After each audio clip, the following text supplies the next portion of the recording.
I'd like to call this meeting to order. If we could please rise for the Pledge of Allegiance.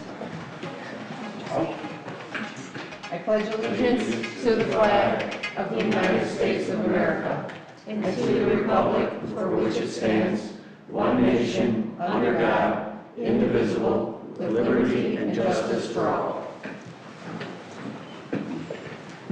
Next is a moment of silence.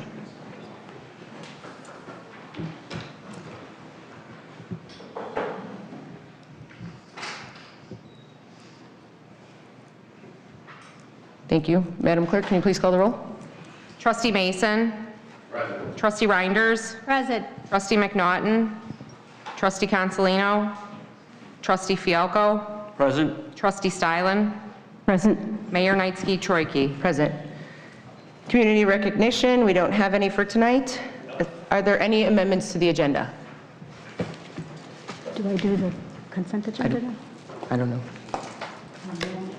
Madam Mayor, I'd like to remove something from the consent agenda, Sure. Are you looking to remove it or or move it.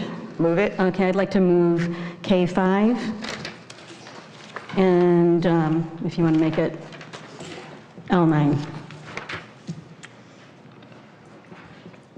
Okay, are there any more amendments to the agenda? Hearing none, Madam Clerk, will you please call the roll? Oh, yeah, call the roll. Sorry.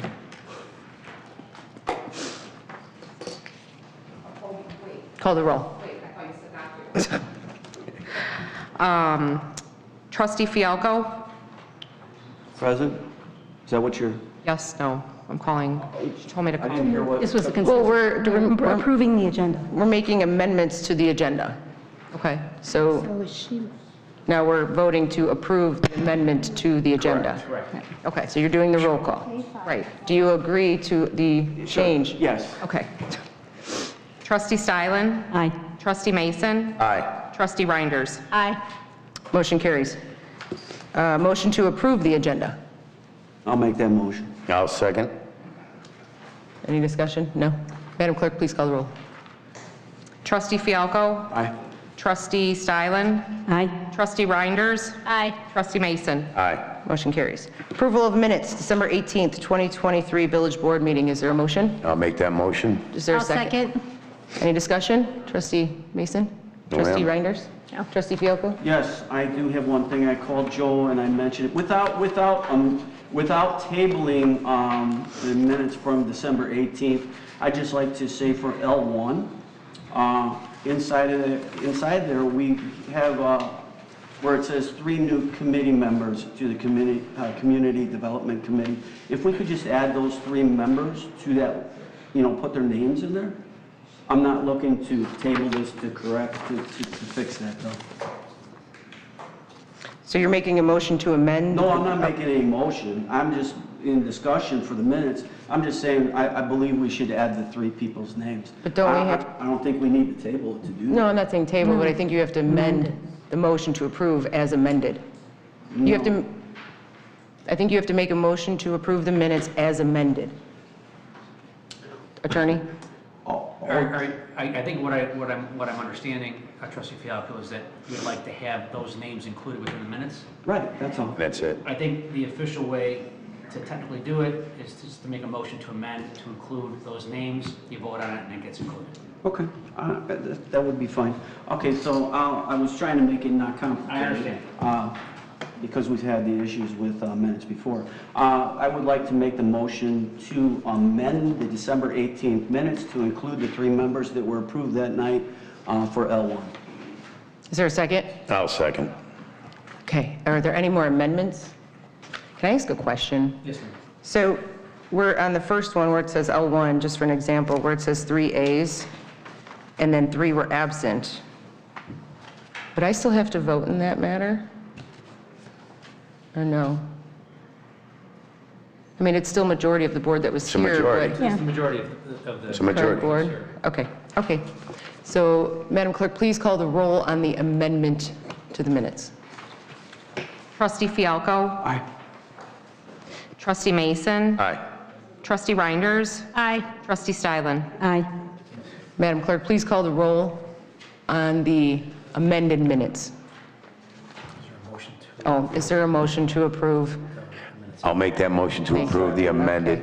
Trustee Minutes as amended. Mason, you're right, this is so technical. Trustee Fialko, any more discussion? No. Madam Clerk, please call the roll. Trustee Mason, Aye. Trustee Fialko, Aye.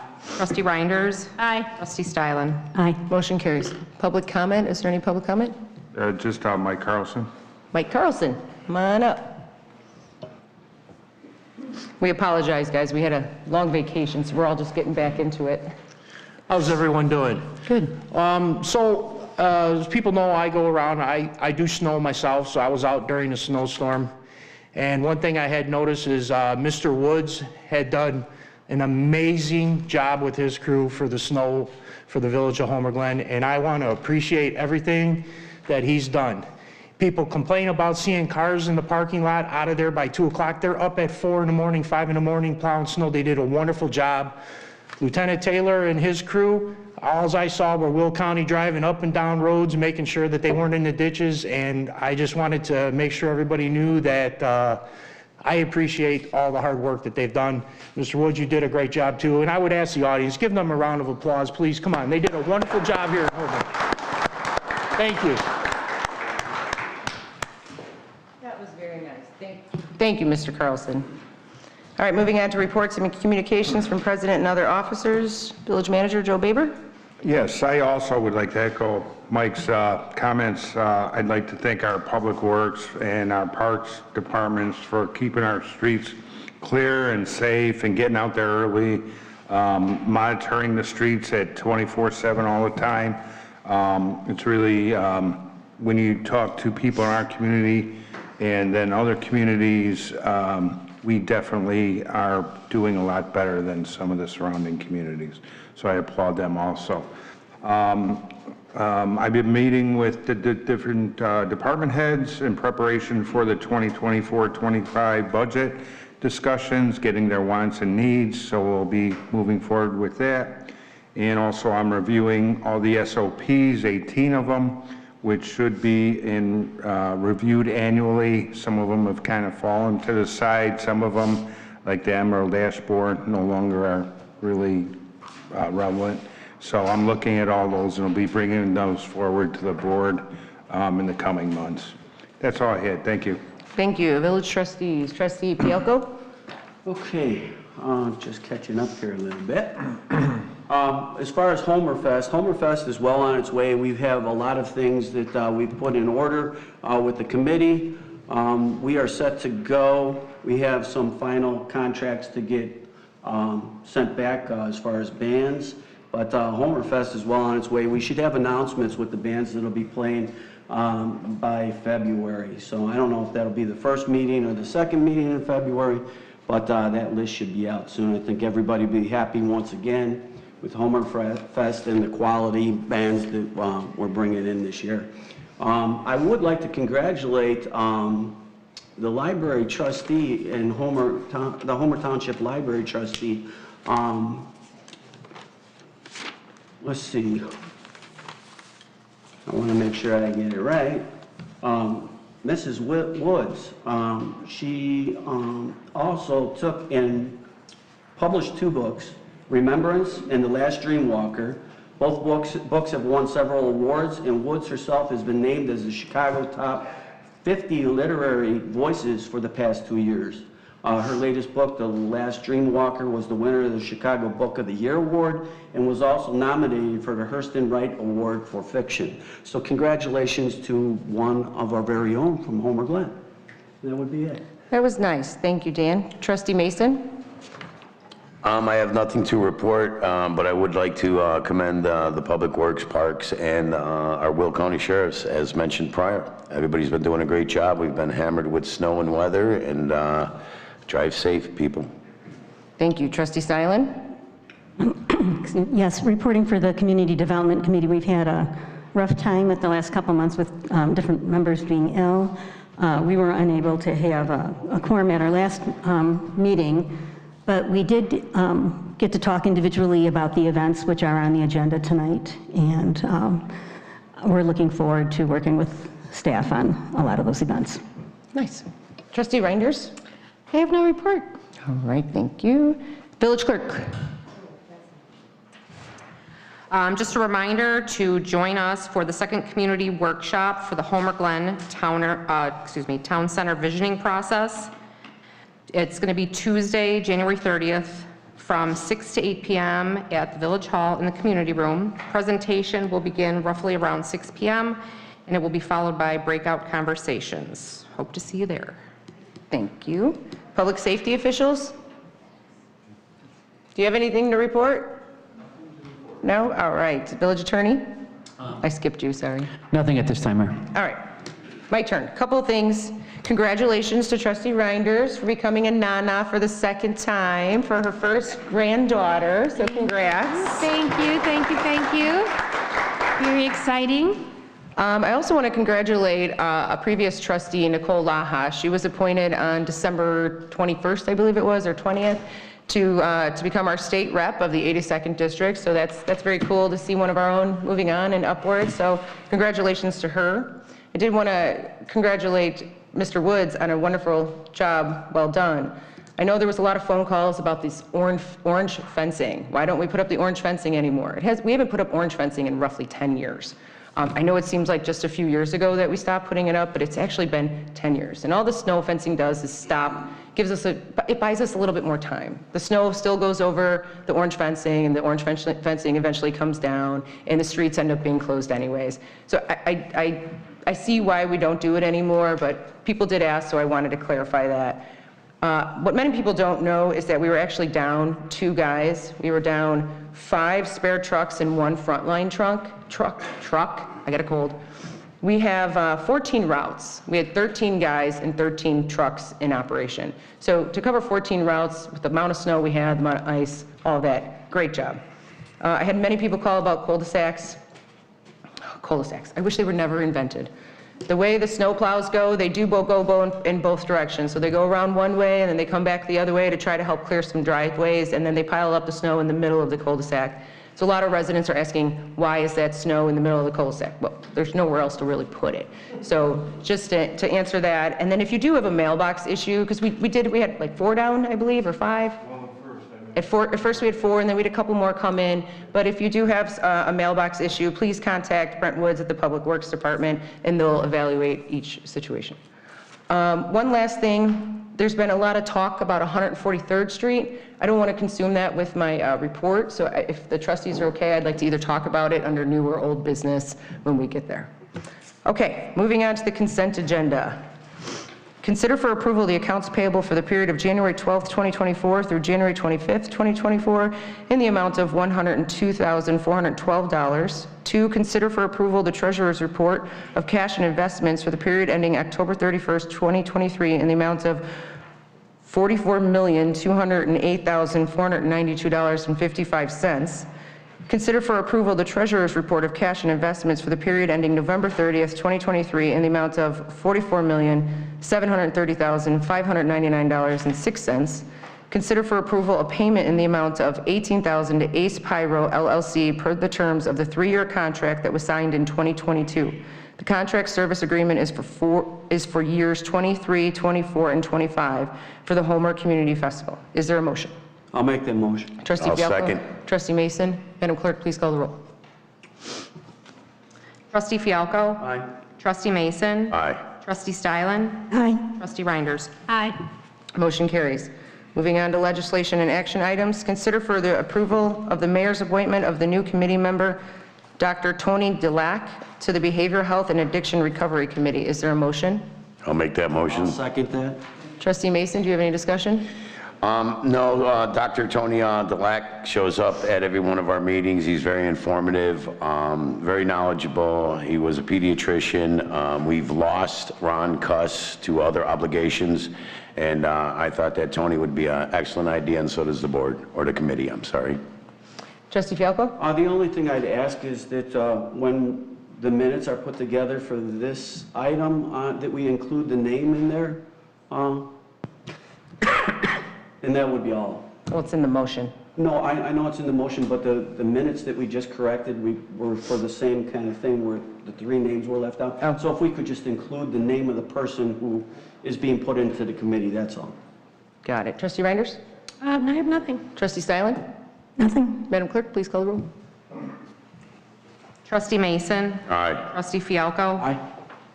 Trustee Reinders. Aye. Trustee Stylen. Aye. Motion carries.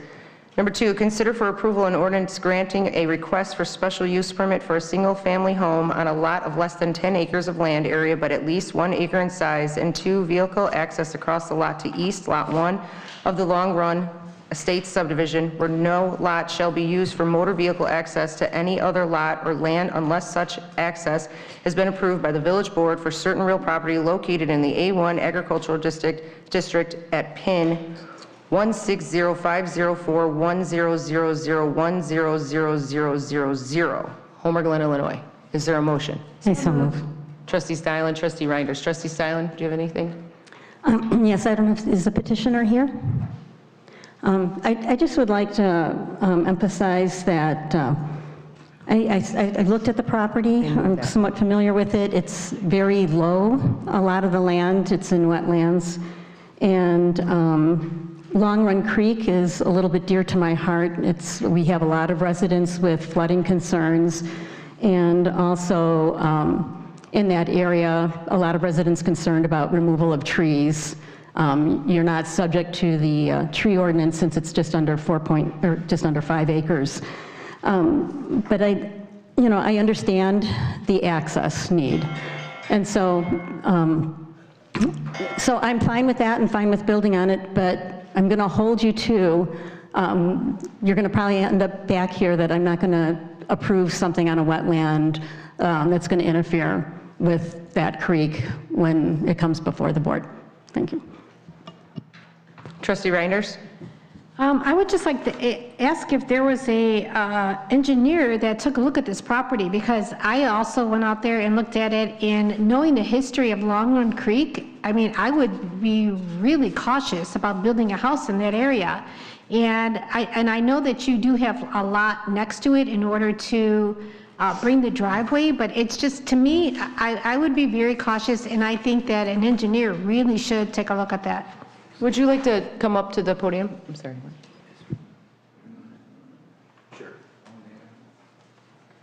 I realized that you had, I had read some of the minutes from the Plan Commission, in that there were, you said it wasn't going to be a very big house, but knowing the history of Long Run Creek, I mean, it floods all the time, and the people over there are, they have to deal with that on a yearly basis. So, I mean, to build a house in the middle of all that with all those wetlands surrounding it, the other concern I have is I know that's going to be well and septic. So the runoff, is the runoff going to run off onto the land? Is it going to run off into the creek? So those are some of the concerns that I have. Okay. Which do you want me to address? You could address the engineering first. Okay, first, yeah, we're going to obviously stay away from Long Run Creek. Okay. None of the construction is going to be near Long Run Creek at all. I have 10 acres back there, but I'm only building on 5, and of that 5, it's just over 1 acre that was engineered for construction. So there won't be any runoff into Long Run Creek or any of that area. The trees, there's really very little trees in the area for the access part of it, so there wouldn't be any trees removed there. I'm trying to address what your other concern was. So even though that is mostly wetlands out there, is the ground going to be able to absorb anything from the septic? I mean, that's another question. Actually, yeah, there was some engineering work done, and of course, this is all going to have to be approved before the permit is issued, of course. But the ground itself is fine. I mean, that permeates, so that's not an issue. And like I said, I'm not building, a mansion out there. It's going to be a smaller home to fit on that property. I mean, the house is going to be designed to fit the property, not the opposite. So, and it's our house. It's not. I'm not a builder or anything. I'm not, okay, thank you. Just so you know. Trustee Mason, do you have any questions? No, excuse me. I was going to ask about the driveway. You talk about the driveway you own, and if I understand it correctly, when I read through here, you own the property on both sides? Yes. And so it's going to be permeable, the driveway. What type of driveway are you putting in? That's all going to have to be engineered for the Okay. property. So absolutely, that's all going to have to be approved with the engineering, but it would be something that, would obviously work with the property. There aren't that many homes, I don't know if around there. There's only a couple houses there. In Will County, I think the closest home is about 1,600 feet away from this area. Cook County, there's a few properties across the street, but in no way would this access driveway impact any of their, how do I say this? It all like flows this way. And I've walked it. And Cook County is a little bit higher, but then it drops towards the ComEd easement in the Right. Cook County area. So it's kind of a knoll-ish area through there. So we're going to have, most of the flow of any of the water concerning flooding is really going to flow towards the floodlands that are already there, you know what I mean? So we're not going to disrupt the elevations. Right. If that. Or the topography, right? The Yeah, topography. the topography is not really going to be changed that much. If we can't get a basement in there, we can't get a basement in there. That's not our concern. It's really keeping. Did you go all the way back to the property, or did you go? No, okay. no, not all the way back. Not Okay, bad 'cause me, it's- I couldn't walk that far. All right, that's. And it's wet. Yeah. It's not. It actually isn't back there. When you go past it, it's not wet back there, which was surprising. But you have the same topography with that knoll and elevation from Cook County into Will County, but just in that area. Okay. Everywhere else it does fall off. The topography does fall off towards the tributaries and Long Run Creek, which is obviously back there. But this project is going to be far away from Long Run Creek. Okay. So we're not going to Well, disrupt thank you. that. We appreciate the Oh, no, input. you're well. Thanks for the questions. I appreciate that. Trustee Fialko? Well, the first thing I do notice is how the planning commission handled this. So I would like to defer to Melissa King, if you would. Yep. For her input and possibly our engineer, if he was involved. That's exactly what I was gonna Maybe do. that answers some questions. Yep. First, I just have one question for you, sir. Yes. I know you said there was no engineering done, but was there any preliminary engineering studies or wetland studies done? Yeah, actually, I had to do that for staff to review. Okay, I did is a it in delineation here? study. I can see it in here for some reason. It's, so the line is on this plan, you can see it. It was prepared by a wetland consultant, what's the name of the consultant? Weber? Weber, yeah. Weber, yeah. They've presented stuff to us before. It's not a delineation as we've normally seen, like a full-on delineation that's done on topo. That will have to happen on the back end of this, but we needed to be able to see roughly where this was, even though we can see it in the GIS. This line doesn't line up with the GIS layer for wetlands. That's typical. And in order for staff to even consider placing this on an agenda as a preliminary step in this big process, I think that we needed to at least see that. Okay. Brett, do you have anything to add on this as an engineer? Do you have anything to add? Yeah, I'm going to agree with Melissa on that one. I think we kind of asked for this wetland delineation first and foremost. That's step one in this process, right? If a wetland covered the entire parcel, then it wouldn't be a suitable parcel to build on. We wouldn't be here. Right. So by seeing that delineation on there and identifying it in the relatively a high point on this property, right? And again, this is a very preliminary desktop review, of this parcel. We haven't got into kind of the depths of the engineering of this yet. So it's just, again, like you said, it's designing the house. Can you get an architect or an engineer to design the house to fit this lot, to fit within the floodplain, to make sure we're not filling within the floodplain, to make sure we're not impacting the wetlands and that we're outside of everything. And once we see a formal engineering plan, right, and the proper survey is done and everything's, plotted on there and laid out as required, and we meet, all the bounds of our village code, at that time, right, we can make a determination. But as for right now, this is just, I believe, just the driveway, just the access, and then the lot sizing. And I think all these other things with the wetlands and the engineering and the floodplain, those Ts and Is will get dotted and crossed when he formally submits for a permit down the road, once he gets an engineer on board and they do all those studies. Steve Fialco, did you have something you wanted to add? Yes, so my question would be, with what was just explained, would it be best off that we table this item, get some of the issues resolved that were just spoken of, and make sure that we're not putting the cart before the horse, so you're able to build your house and you're not running into any future complications down the road? Well, I still need access to it. That's my main concern right now, so I can get... I would like to ask Melissa and our engineer if they think they would advise it. Okay. Melissa?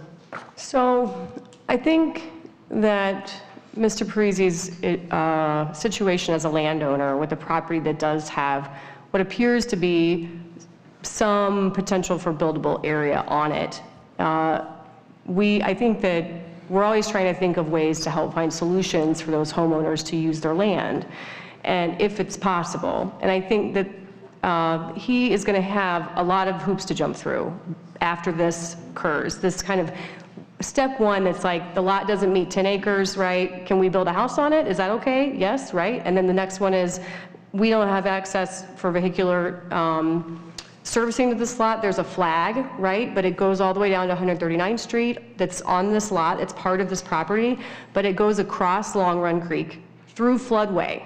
And so the likelihood of that lot being able to utilize the flag that was developed for driveway access is nearly impossible from FEMA, right? So floodway is like a no, absolute no. It runs right on along Long Run, like kind of tight to the creek. And we have a lot of properties like this that were platted long before there were regulations, environmental regulations federally, statewide, that regulated this kind of thing. So people could put bridges and driveways over creeks like this pretty frequently. And now you can't. So if access is not granted to Paul, he will not be able to put a driveway to the property. And I think that's a big piece of this. And I think there's details to have to work through for him to see if it's even plausible, but it's expensive. Trustee Fialco, like it's extremely expensive. So to have these two questions out there, like, can I at least do this and can I use the lot, are hard to have unanswered by the board before going through all of that engineering. We anticipate that he will be back in front of you, likely, based on, where's the PowerPoint? Can you go back to the first slide? So if you see this like general delineation that they've done, and it's not obviously on topo yet, but we think if you look over to the right where it's in the blue box, that small blue line is the wetland delineation, generally. And that driveway that he's asking to put in is right up on it. And so our code has buffers, and that lot has an easement on it that's likely going to have to be amended. That easement's going to have to be changed based on this wetland delineation presented by a wetland consultant. And the hope is to stay completely out of the wetland, but they may be back in front of you asking for a buffer reduction in one spot, or we may have to look at it from an aggregate perspective, which Brett can go over if you have questions, which is, our code does allow for us to look at that. Like if you can't do it right at one spot, you can make it up if you have land elsewhere, and then that property has to also go into conservation easement. So it's like a tit for tat. Like you take from one, put to the other, but there's gonna be pieces of this, some of which we can't even guide him on yet because we're not there yet. So. But they've been very helpful. He's been very patient, and it's complicated, and I think he's trying to take a slower step only because of the costly nature of all the engineering required for the project. So I know that's a complicated answer. So what I got from that is you're recommending that we table it because that won't help. This is for access, but it does say in the beginning here, it does say, granting a request for special use permit for a single family home, which that's kind of not talking about access. It talks a little bit more than just access. So there's two requests. I understand. Okay. So what I don't want to do is put us in, legal liability later on, and we've seen it before when it comes by Fittiman Creek. If you would have a problem with water over there, then you come back to the village and it becomes our responsibility as a peripheral thing, and that's what I don't want to see happen. Being that you're talking about how wet it is over there, and we're just worried about access right now. So that would be one of my concerns. So it's access as well as the use of, it's a home on property that can't meet the size. So A1 requires a minimum 10 acres, and this lot is platted from, I don't even know when, 50s probably, and it's less than 5 acres, right? So it doesn't meet that code. Our code says if you're less than 10 but more than 1, you can request a special use to put a house on a property. It does not in any way, by you granting this, give him approval for engineering on this project. Right. He's looking to access, Right there. Yes. Melissa, he's looking to access the property to see what he can do moving forward. And the only way he can move forward is by accessing the property.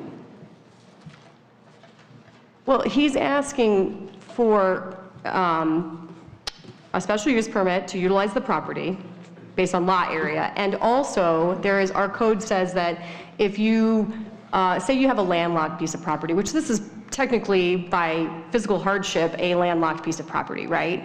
And so he's asking to have the board okay vehicular access, which will be permanent once he does all the engineering on it, across Lot 1 to the east of Long Run Estates, which he also owns currently. And usually you have to put those two pieces of property together, no? I mean, so typically we would say that, except the code has this in it as an option, right? That a petitioner can ask the board. So if he sold off this property at a later date and then somebody else decided to build, they would both utilize the same access road? They don't have to, so we would require an easement, an ingress or egress easement over top of this driveway. And the Lot 1 person, there's a buildable area along the front that's on a private drive, and they would likely build a house and access directly onto the private drive. This driveway will come off onto, can you click to the next slide? So you'll see over to the right of the slide, all the way over, to the east of the property, right at the beginning where the straight piece is, this part is directly abutting public right-of-way, our right-of-way. And then beyond that, where this like weird triangular sliver kind of cuts in, that's private driveway. But so there would be driveway potential access for another house on Lot 1 that would come right off of Jessica Lane, which is a private drive, and then this driveway would come onto the public right-of-way, which is kind of if you drive out there, it's all blurred. It doesn't look like it's Cook County private drives to the north, and then this, and a private drive off of it, and so. Right. I believe that Mr. Pasquinelli had a question. Did you have a question? Yes, I do. Sure. Thank you. The special, or the permit for the single-family home or the special use that you're seeking here, is this limited in duration, or is this indefinite period of time, this use that they're requesting? A special use permit is good for a year, unless the board determines it's okay to grant an extension. And then the code says you can grant another year of an extension, although we have, as a practice, this board has also extended beyond that in other instances. So, but Mr. Parisi would have to come forward to the board in a year if he doesn't get to the finish line of a building permit. He'd have to be able to pull a building permit in order for that special use to not expire. And so it's a landlocked piece of property that's subject to this special use today, and the request is to allow access to traverse across to a contiguous piece of property of which the applicant, the petitioner, currently owns. Is that correct? Correct. Is there a condition put in this special use that he cannot sell it to an outside person until all of these issues regarding engineering, wetlands, and other issues have been resolved and brought before the board? There's not, but That's a good thought. Okay. Are you suggesting we add that to this? That's not my suggestion, Madam Mayor. Would anybody like to add that? I would like to ask legal counsel if that is his suggestion to do. And if the recommendation is to amend it to include that, then we can, Trustee Fialka, at the very least, that's what I'd recommend to do, because in the unlikely event, well, in the foreseeable event, that you grant the special use, and it allows access, his driveway access across a contiguous piece of property, and he sells that piece of property with that special use on it, it could be a legal issue, a big legal issue. if I make that motion, would you be so kind as to wordsmith that for me? I would make the motion, you know what, actually, I would recommend that we table this or continue it so that I can draft something, sir, that would be Makes sense. appropriate. I don't want to shoot from the hip and propose language that may not be what we're trying to accomplish here. Then I will make that motion to table L2 until the next meeting or so. I'll second. He can supersede it by tabling. I'll second the motion. Trustee Mason? All right. Any more discussion on the table? Madam Clerk, would you call the roll on the table? Trustee Stylen? Aye. Trustee Mason? Aye. Trustee Bialko? Aye. Trustee Reinders? Aye. Motion carries. We apologize.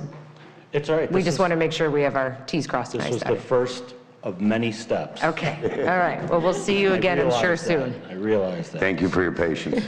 It's not a problem. Yeah. All right, moving on to L3. Consider for approval an ordinance granting a special use permit for a single-family home. Wait, It's the same. same it's the one, same so can I just request. skip it? No, it's a Got to read it it's and a let the different- motion to be tabled again? This is a different case. Oh, Same request, but no vehicle access.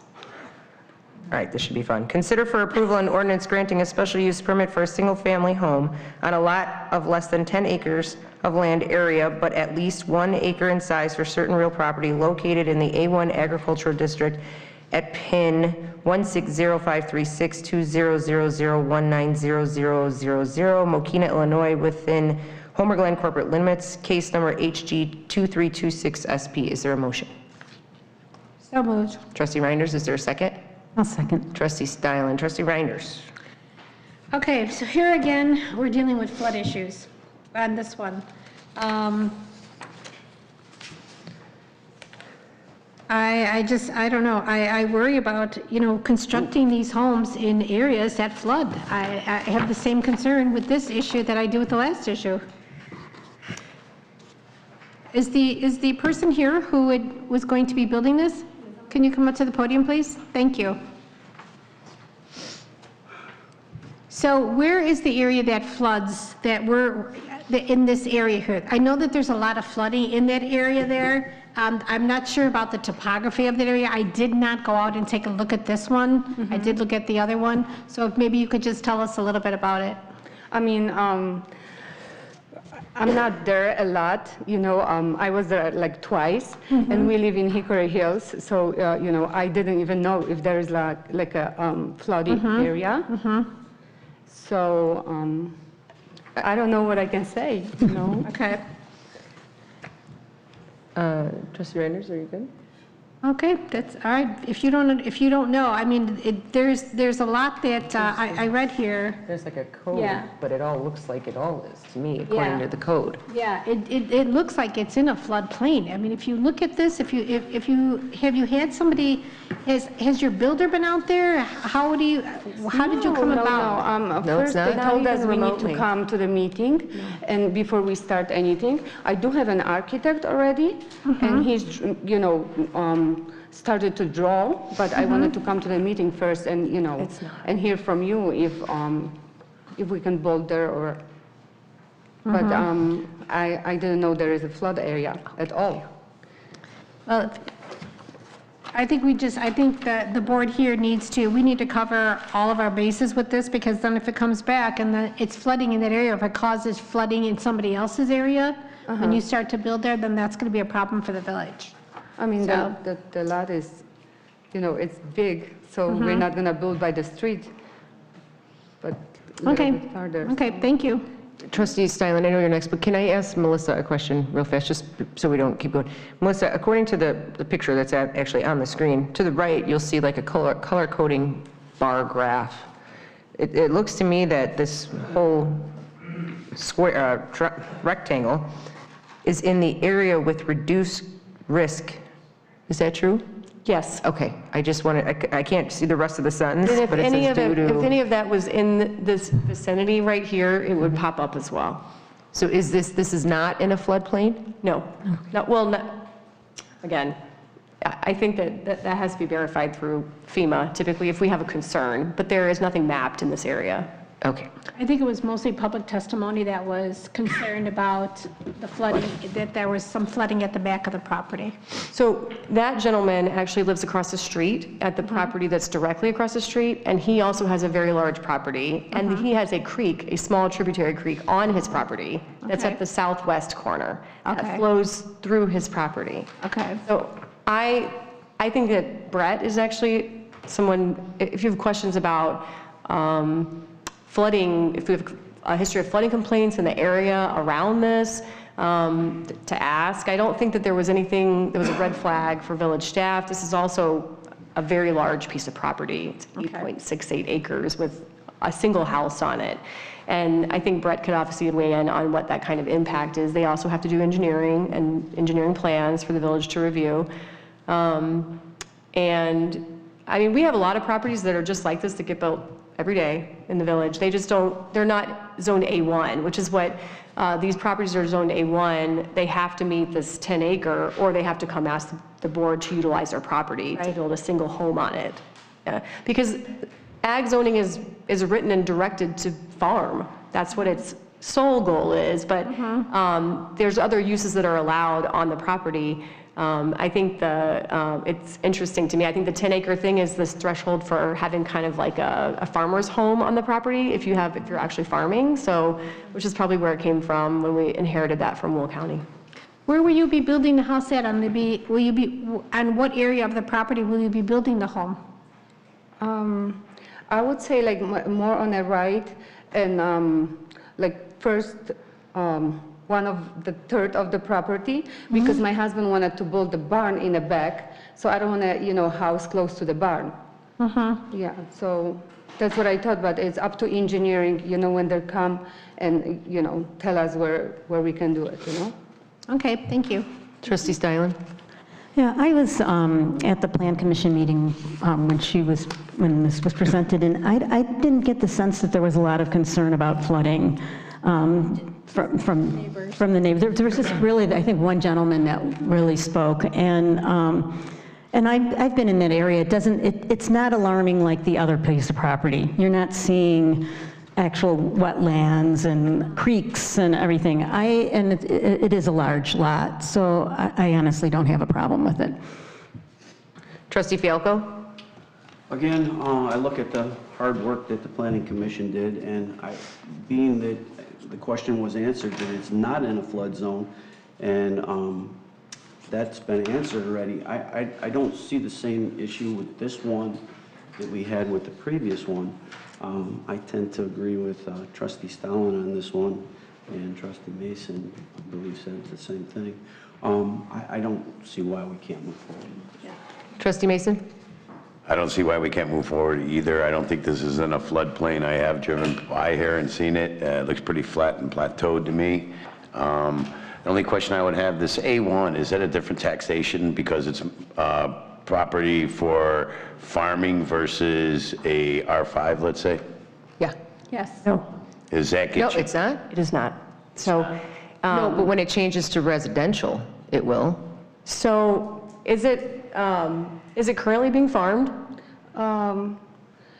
No. Will it continue to be farmed? The property is not being farmed. We're gonna build a barn there. Is there any farming activity happening on it right now? No, he just, So then you will. No. just It'll cut go the, to R5. Yeah, so we just do the hay and Yeah, then. it'll go- It might be currently, so I don't know, I guess what, So the question is, I think what Trustee Mason is getting to is it's currently A1, and it's not currently being farmed. So when she builds the house and she builds a barn, are you going to plan on farming something? Soy, corn, anything, beans, alfalfa, anything? I'm not sure, but I know he's gonna have animals, because we own the property on the corner of Haas and Laffer Road, and he has the animals there. So in the future, kids are moving out from the, home where we live, so he wants to move to the farm. And that's why, we bought the land. We want to build a house and a barn.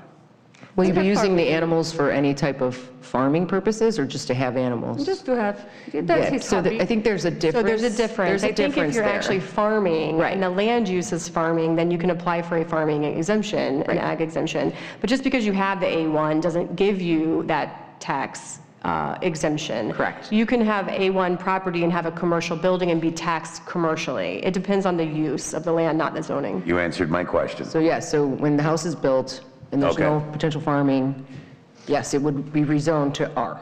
Okay, you answered my question, so I don't see an issue. So, it's not gonna be like a farming zone anymore when we build a house and a barn, or? No, you still have A1. You still have A1 zoning. Because with that house, what we own there, Okay, so, I think there's some confusion, and I don't want to give you any misinformation.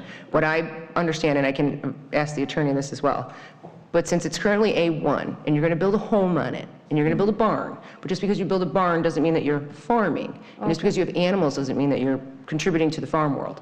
It's just that you have a house, a farm, a barn, and animals. That doesn't mean that it's ag anymore. It's basically a home with a barn and some pets. So I believe it would be rezoned to residential. No, not rezoned, Why? but her taxing will change unless she is farming. I mean, if That's we, my like, point. If she's not farming, The zoning won't change. the tax will change. Correct.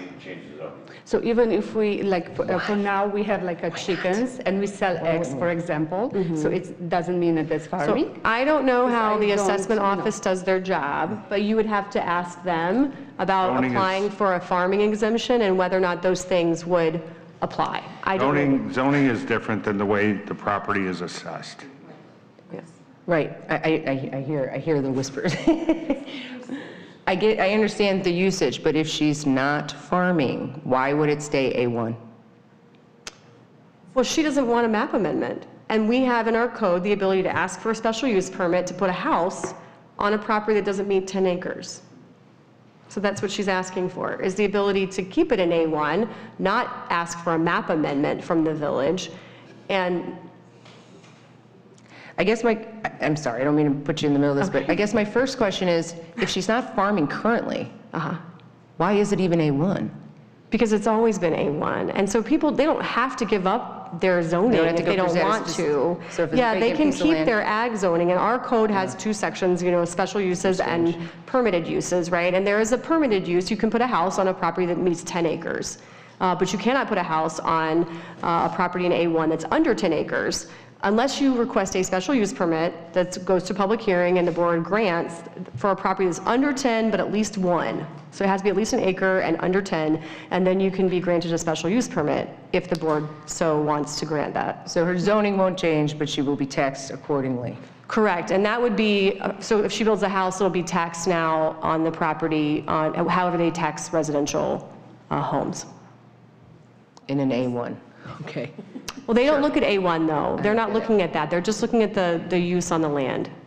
But that was my question, to find out how it was going to be taxed after, because currently it's agricultural, and it's going to end up being residential. But unless it's being farmed, it's not taxed agricultural. And then she would have to file for an exemption. And they follow that, the assessor's office We have follows several that. properties in Homer Glen that are that way, even on 140. Correct. We have one on Bell Road, that's zoned A. I always use the Forkins property where the office is in front of B&I Rental. Yeah. Because their property is zoned ag, but they have an office there and they are taxed commercially. There. I know that. Okay. Yep. Do you have something to add? Yes. Okay, please do. Is there a term on this special use permit for this? Is it an indefinite period of time, or is it for the 1 year where they have to keep? This is also a year until they have to issue, a permit has to be issued. And then once that's done, the special uses there, I guess, yeah. Okay. All right, Madam Clerk, please call the roll. Does not expire. Trustee Reinders? Aye. Trustee Stylen? Aye. Trustee Fialko? Aye. Trustee Mason? Aye. Motion carries. Thank you. You're welcome. Number 4, consider for approval an ordinance granting 1, a variance to increase the maximum permitted height of a fence located in a corner side yard from 4 feet to 6 feet, and 2, a variance to permit an open fence within the clear vision triangle for certain real property located in the R4 Single Family Residential District at 13455 West Pawnee Lane, Homer Glen, Illinois, case number HG 2324V. Is there a motion? I'll make that motion. Is there a second? I'll second. Trustee Stein. Trustee Mason, do you have anything? I don't see any issues with it. Looks like he's going to put up something that is nice. It's not, it doesn't go on forever and ever, so yeah, and it's see-through, so I have no issues with it. Trustee Stylen? Yeah, I have no issues. Trustee Reinders? No issues. Trustee Fialko? Nothing. Madam Clerk, please call the roll. Trustee Mason? Aye. Trustee Stylen? Aye. Trustee Fialko? Trustee Reinders? Aye. Motion carries.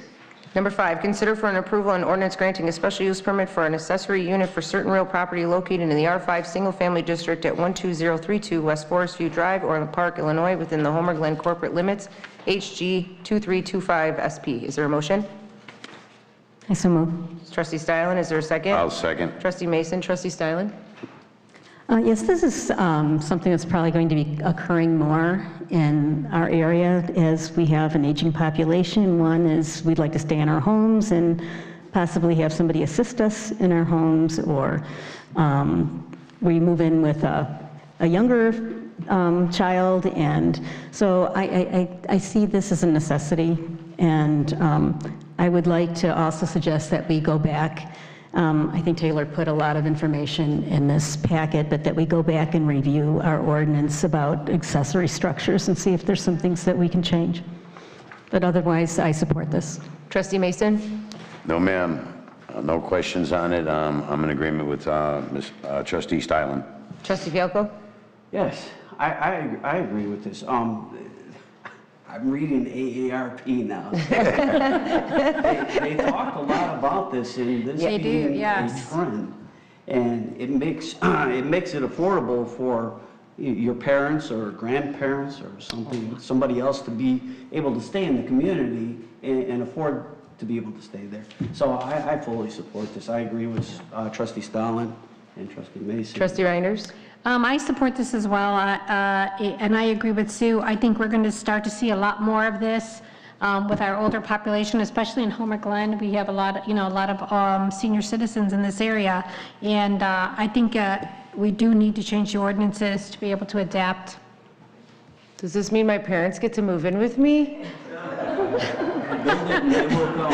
Build it and they will come. All right, Madam Clerk, can you call the roll? Trustee Stylen? Aye. Trustee Mason? Trustee Reinders? Aye. Trustee Fialko? Aye. Motion carries. Number 6, consider for approval an ordinance declaring surplus property and authorizing its sale. Is there a motion? I'll make that motion. Trustee Fialko, is there a I'll second? second. Trustee Reinders, Trustee Fialko? The only thing I just want to make sure that everybody saw on the very back, Exhibit A isn't included in the forefront, it's on the back of the voting tally. So just so everybody knows that it is listed there. I had that question earlier today.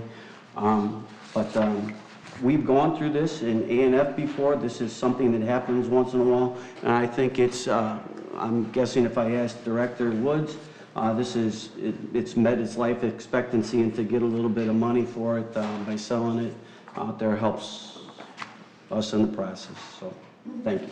Trustee Reinders? I have no problem with this. The truck is over 116,000 miles. So before we start to really nickel and dime and with having to replace parts and stuff, I think it's time for it to go. Trustee Stylen? Yeah, I agree. Trustee Mason? I've talked to Director Woods about this, and yes, I would like to get it is towards the end of its life. Maybe we can get a little bit something for it, and maybe we can actually get a plow in the front of his truck. Madam Clerk, please call the roll. Trustee Fialko? Aye. Trustee Reinders? Aye. Trustee Mason? Aye. Trustee Stylen? Aye. Motion carries. Number 7, Chris has been waiting all night for this. Consider for approval the proposed 2024 events calendar. Is there a motion? I'll make that Trustee motion. Mason? Is there I will second. Trustee Fialko. Chris, you want to come on up to the podium for us? Trustee Mason, do you have anything? I do not. Trustee Fialko, do you? I just want to make sure that Chris, while she's talking about this, I want to make sure that we have enough employees to cover all, I looked at this list. This list is huge. And I did think I thought we were going to cut back on a few things, but it looks like we've added a few things. And I just don't want our events committee to be overburdened with too many things in a short period of time. And so on page 2, well, it'd be page 3 if I counted the back side of page 1. So on where it's got the whole list of the events, there's some of those events have multiple days too. So I mean, we're just counting it as one event. So in that, Chris, maybe you would be able to tell us that you have the manpower, or if you need help, or if you're going to be able to do that with that list being as large as it is this year. Well, I don't think we would have proposed it if we didn't think we could do it, but we also have Ashley in Parks, who is going to come over and help during our busy season, which we hired last year to help with us. And then Parks does help on a lot of our events. So if I may, Trustee Fialko, can I interrupt for just a moment, if you don't mind? I don't know who seconded it. I did. So Chris and I, and Trustee Seiland and Village Manager Joe Baber, we've had some discussions. Obviously, with losing Jackie, Chris has stepped to the plate, and she's been doing a great job. She's really dove in, and so has Elena. I think when it comes to getting them some help or assistance, I think that would come from the board level of maybe talking about hiring a third person in there. Trustee Stylen has her committee as well, who was also planning on taking on some of these responsibilities, or at least helping or assisting. That was my concern. Yeah. I'm sorry it got answered the way it did, but that was my concern. And Trustee Reiner's, her group, or not group, your committee as well, also participates. And then we have Dan Kenny, and we have a lot of volunteers, and I think we have a strong community that would really like to see these events thrive. So Yeah, I think we have a lot of volunteers that are going to want to step up. I think Sue's I committee see a is whole really going bunch to in the help with audience, that. right there, all ready to jump in. I'm sorry, I forgot who made the second. Trustee Mason? I believe it was me. I don't see any pretend. issues, no questions. Oh. Trustee Stylen, do you have anything to add then? Yeah, I do agree. I do think we will need to add some staff. I also believe we need to add park staff, because the park staff is what cleans up the parks after the events, helps sets up, and we are running high, I noticed, on overtime with both of those departments. So that's something that we should be looking at into the next year. Trustee Reinders?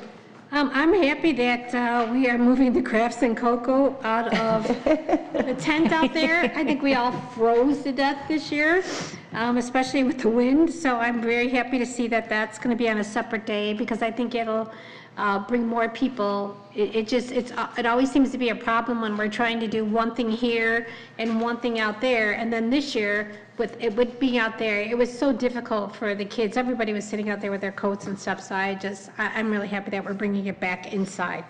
So, and the Santa Parade is on the same day as the tree lighting this year? Yeah, it's going to lead into the tree lighting event. Oh, how nice. Okay, good.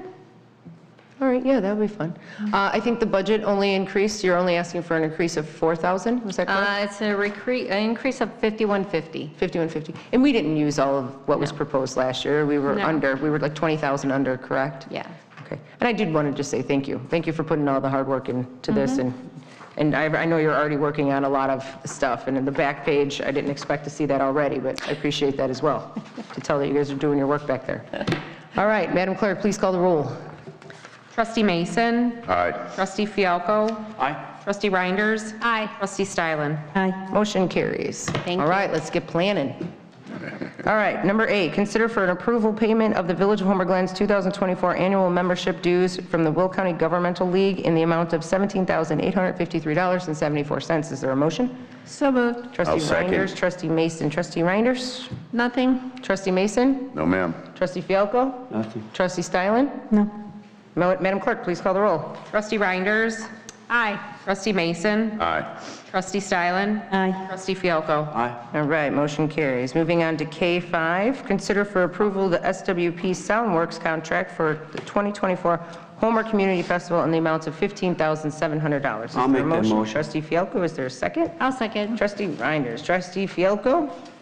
All right, just to explain a little bit, for one, a lot of what we do for Homerfest is perennial. Things come up every year, like using a tent company, using the fireworks company, using the Soundworks Productions, using our staff at the cost this past year was $56,000.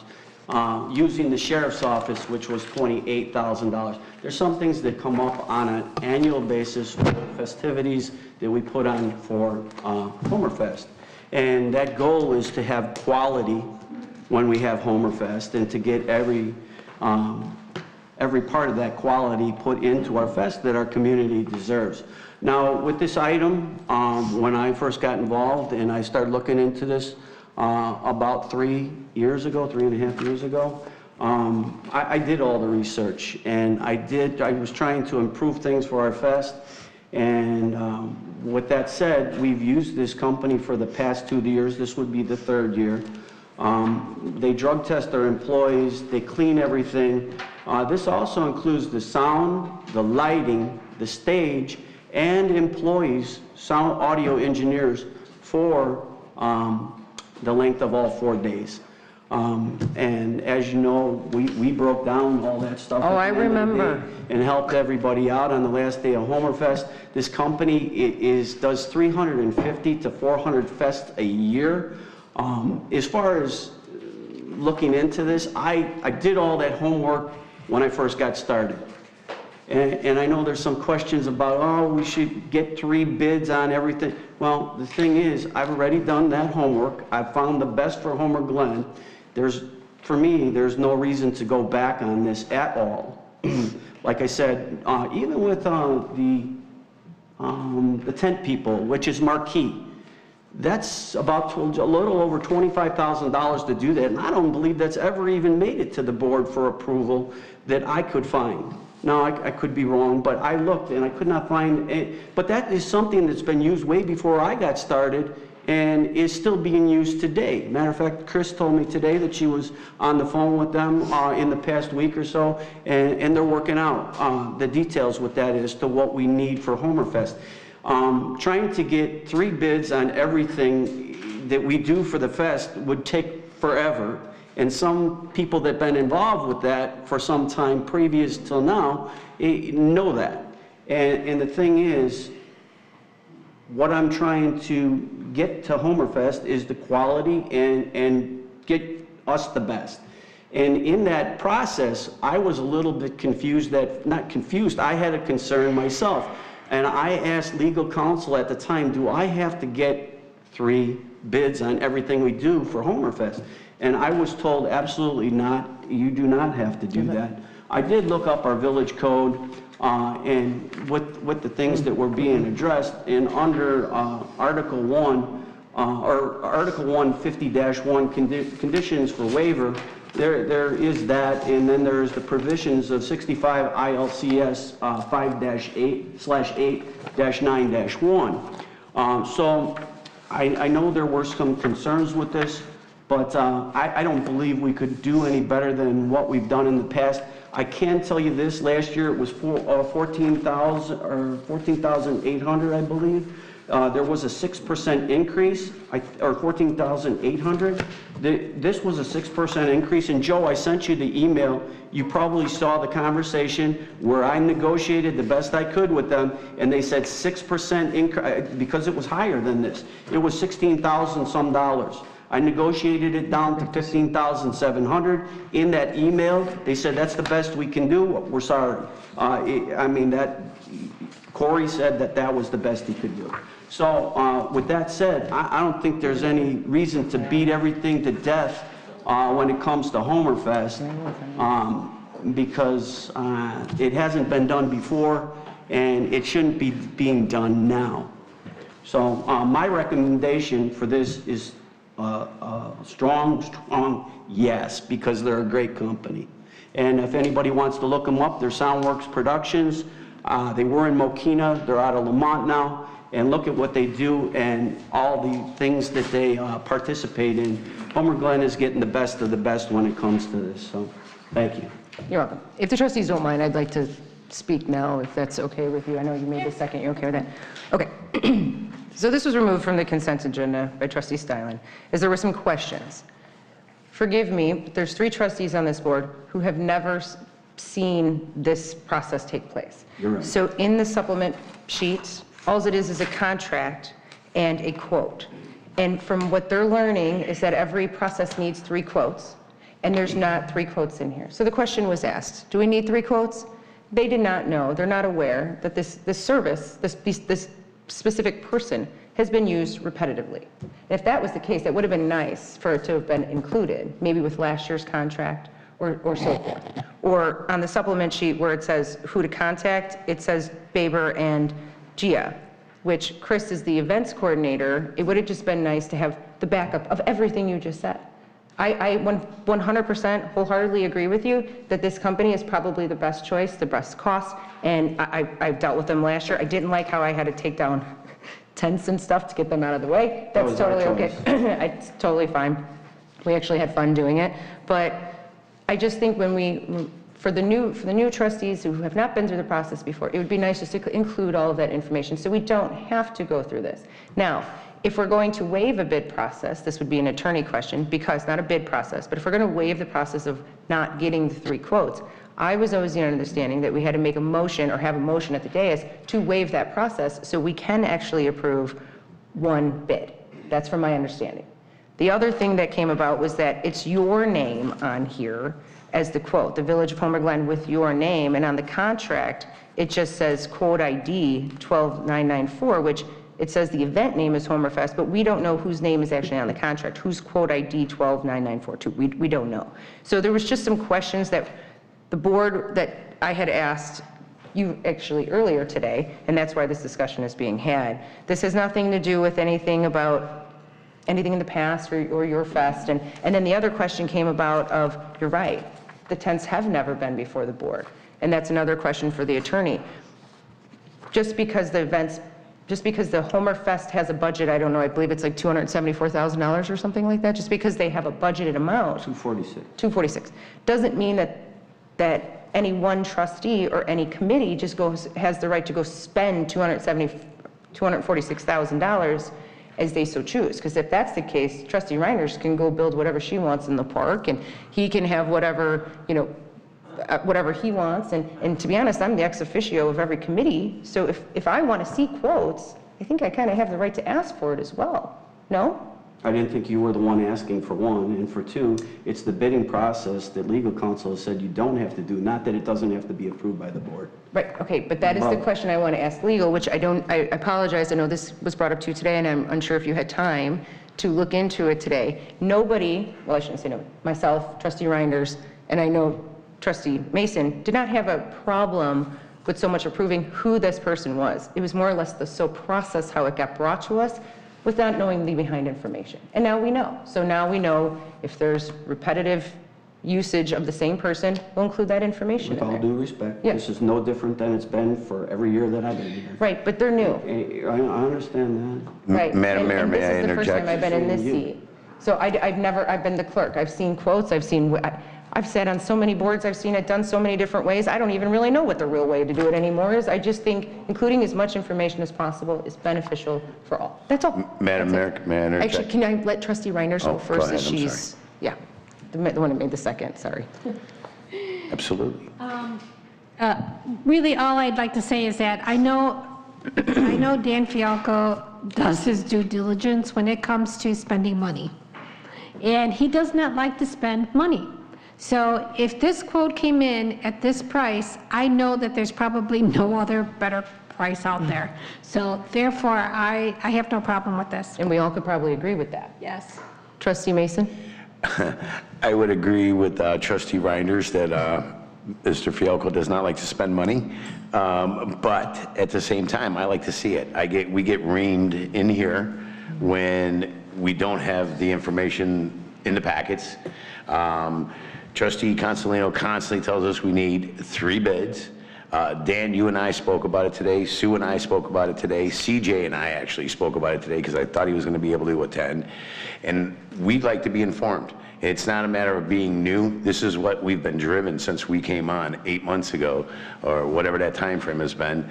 But it's to get all the information in the packet, be ready and be prepared. Had I known or seen the contract from prior years, and you and I discussed this today, and I'm for this, and I agree with you, and you had good explanation for me, but I didn't know that by reading this. Right. Trustee Steilen? Thank you. Being referred to new is a little bit sometimes troubling because I have experience with purchasing with the village. We have standard operating procedures in the village. The standard operating procedures outline our committees makeups, they outline how we do our tree planting, they outline our social media policy, they outline how we do sponsorships. I think we have at least 18, I don't know how many. In the past couple of weeks, we've received a lot of emails questioning procedures. And I pulled this from the consent agenda because it was a little out of procedure. And so to just blank give consent, I think it warrants a look at. I don't disagree with you, Trustee Fayelko, that this might be the best sound company. I'm not objecting to that. But what I am trying to say is that we are hurting as an organization, as a village, when we don't follow our procedures. So, and the purchasing procedure for professional services says that if it's over $15,000, it needs to go to the board. So that's on page 2 of the SOP. It's in your paperwork there. Now, we can choose not to follow that, but I just say that we need to follow our procedures.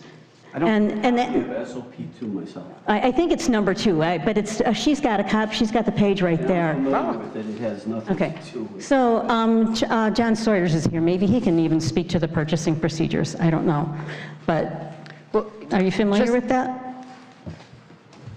No, I agree. We should follow them whenever possible. If there are valid exceptions to the bidding process, but the 15,000 is stated in there, and so. Thank you. But Where? there's a continuation of service too, so it's a fine line. It doesn't mean that I would object to the service. It's just a matter of bringing it forward. And I would like to clarify something on the tents. I don't know if it never went to the board. I do know that we did get quotes numerous times on several years, and the reason why we went with that tent company was because of the size of the tent that they could provide. Unfortunately, my Costa just left here. He was the original one, I think, that worked with the tent companies, but I used to call Ultimate, I've called BI, I've called several other companies. I don't know what happened at the board level. I'm sorry, I don't remember that. But I do want to say that just because something is done in the past, and we've missed a procedure, doesn't mean that we just totally ignore it. So. All right, I'm going to go back around one more time. Trustee Fialko, do you have anything to add? You know what? I've heard it twice today that it's because somebody else did something. And for us to put it in that category because somebody else was questioning bidding, when you know very well that you did not get bids on the tents. I worked with you for almost 3 years, and bids were never put out on tents. And to kind of split this hair just to prove a point is a little hurtful. I get what you're saying, but you're also not understanding that it doesn't require it to go out to bid. SOP 2 does not cover that as far as the fest. And what I'm reading into is the state statute itself.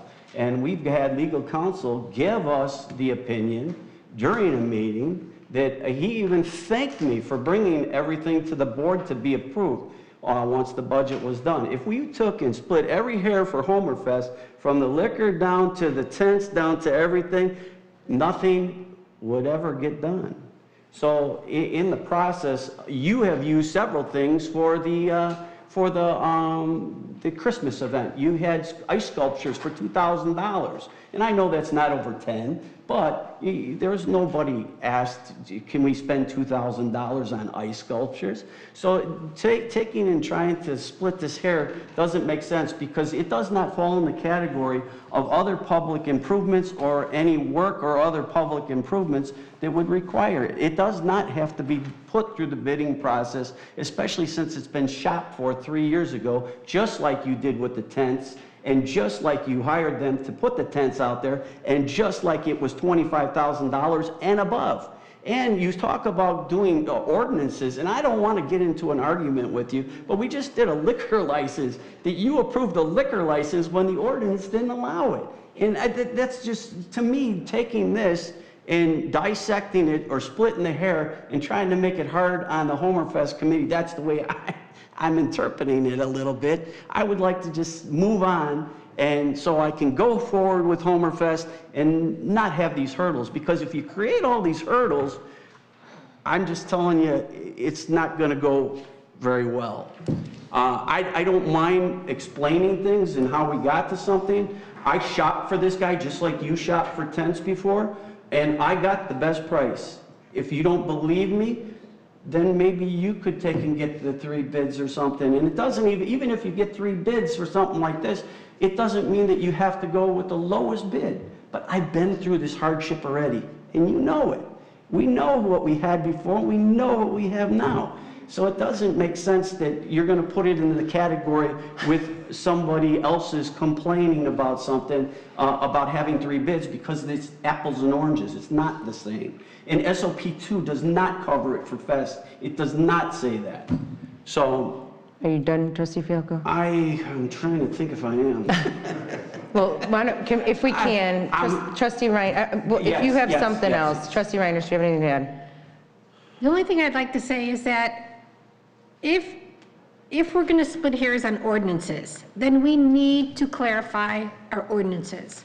Because if we're going to do this if there is a procedure that we need to follow, then we need to follow that procedure. And if it has to be done for everything, not pick and choose what we are going to put out for bid, what we're going to put a bid out. We can't pick and choose. We have to clarify the ordinance to read however this board decides. And if I may, I didn't mean to call you new. I just was saying, usually when we get a packet like this, the information usually is overwhelming, and this one was just kind of blank. And Trustee Fialko and Trustee Reiners, I do agree, we can't pick and choose what ordinances we want to agree to, but as you can see, there does seem to be that. There's times where certain people do pick and choose, and then others do pick and choose, and that's why we just said, when I had to dive into this and said, okay, wait a minute, because you're right, things were being spent without mine and Joe's approval. Joe has up to 5,000, together we have 10, but there were being expenditures of 7,000 and neither one of us even knew of it. Now, whose butt's on the line when that happens, right? So I want to protect all of us and make sure that we're following the proper procedures. I don't even know what SOP 2 you guys are talking about, but if I can clarify, we do have an ordinance number 18041 that actually says here. Now, I don't know what's considered a professional service contract or a regular purchase, and that's where I was hoping that the attorney can clarify what's what, because it does say here if this is considered a professional service contract, it does say $10,000 or greater, not 15, because 15 was in 2014. In 2018, they changed it to $10,000 or greater. The village board must approve contracts awarded through the request for proposals, qualifications, or bid waiver. These contracts may be entered into without formal bidding. So in my mind, when we have a qualification, when we have a qualification to waive that process, who's waiving it? We have to vote on waiving that process. So the vote should have actually said, do we waive that bid process? And in my interpretation, I'm not an attorney, that's what we pay this guy for. But my thought process was, hey, do we have to vote on waiving that process first before we can actually vote on this, Dan? Everyone on this board, everyone in this room, hands down, everyone in this village agrees. You do your due diligence, we know. But I just want to make sure I'm doing mine to protect all of us as well. So that's why one of these questions came about. So if the attorney, if you had time to look into this, can you please clarify, since Dan Fialko is the committee chair, as you just stated now, that he has a budget of $246,000 and things don't need to come to the board. And if it's less than 5, then Joe can approve it. If it's less than 10, we can collectively. All things should come to the board. Right, but you just said wait, hold on a second. Hold on, point of order. You just said, I don't want to go for every little thing, it'll take forever to get this thing passed. If it's 5,000 or less, this is what our ordinance says. If you guys want to change it, by all means do so. But what this says is if it's 5,000 or less, Mr. Baber has the right to sign off on it. If it's 10,000 or less, actually it says I have up to 30,000, which I would never do. In fact, I don't want to sign anything. If it's 10,000, me and him can do it. If it's anything more than 10, according to this, the board must approve it. Now. Well, that's where we're at, though. That's what I'm saying. But you just got done saying that you could approve whatever you wanted. I said to you earlier today, and I said it today, if it should come to the board, that is why I brought it to the board. Right, but the question is. It doesn't have to go through the bidding process. But the question is, do we have to waive that bidding process? Well, you would do it now, I guess. Okay, well, we could, and that's why we're talking about it. We're just having a conversation. You're getting all crazy over there on this, and we're not trying to offend you. We're trying to make the process, and yeah, I'm not calling you crazy. I didn't mean to call you crazy. What I'm trying to say is you're getting all upset over something. You're taking offense to something. We're just trying to make sure we're not getting in trouble for. I've been here for other things, and I see what's going on now, and that's what makes me a little concerned. What do you see? What do you see going on? I see now that we're split here. It doesn't have to go out to bid. Yes, it does not have to go out to bid. It's over $10,000, but this is the process. If you want it to go out to bid, you can say you want it to go out to bid. Nobody's saying they want to, Dan. That's one thing I need you to understand. Nobody is saying we want it to go out to bid. I, as the mayor, want to make sure that we're doing our due diligence by making sure that we are doing the process correctly. If we have to waive a process, because I don't want some other stage company saying, you just approved this person and you didn't, blah, blah, blah. I want to make sure that I'm not getting in trouble. If you want to go ahead and take risks, you go right ahead. I'm not going to. I'm going to direct my question to the attorney if you don't mind. Sure. Attorney, do we have to waive the bidding quote process? Can I say a little bit? Please do whatever you got to do. Make this go to bed. If I can just give a little broader overview for the public. I was asked by the mayor and Trustee Fialco to take a look at a couple of the provisions of the Illinois Municipal Code. And 100% 65 ILCS 589-1. It's the opinion of our law firm that provision, which does require public work contracts to go out to bid, it requires the solicitation of 3 bids. This contract that Trustee Fialco is discussing, it does not apply. That provision, this is the contract that Trustee Fialco is talking about, is not a public work. It's not a capital. It's not a public improvement. That provision of Illinois law would not apply to this specific contract that he's looking for. So, based upon Illinois law, there is no requirement under Illinois law, under the Illinois statutes, that this particular contract would be required to go out to bid.